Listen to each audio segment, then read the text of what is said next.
তুই, এতকাল রাজবাড়িতে ছিলি, রানীমা নয়নের মনি তুই। তোর কি আরে লক্ষ্মী মাসির রান্না মুখে রুজবে?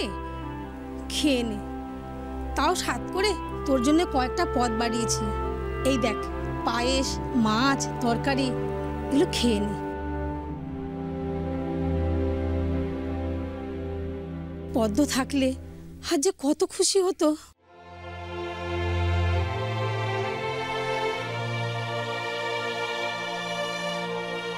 এমন সুন্দর মেয়ে কেউ কখনো দেখেছে? যেমন রূপ তেমন গুণ, সারা জগতে আর একটা দেখাতে দেখি। আমার কিরণ একদিন রাজরানী হবে। ঠিকই বলেছো দিদি।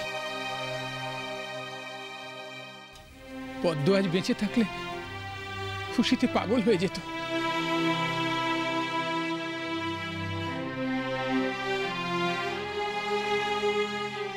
তাজা বলেছিস তারক, খেয়ে নে রে মা। লক্ষ্মী মাসি, তুমি শুধু ওর জন্যই রান্না করেছো তাই না? পায়েস যদি আমাদের না দাও আমরা কিন্তু খাবো না বলে দিলাম। হ্যাঁ না মানে কামার, তোদের জন্য পায়েস রান্না করবো না তা কখনো হয়?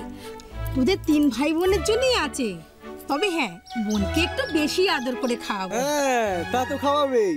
আমাদের থেকে যে তুমি আমাদের বোনকে বেশি ভালোবাসো সেটা তো আমরা জানি।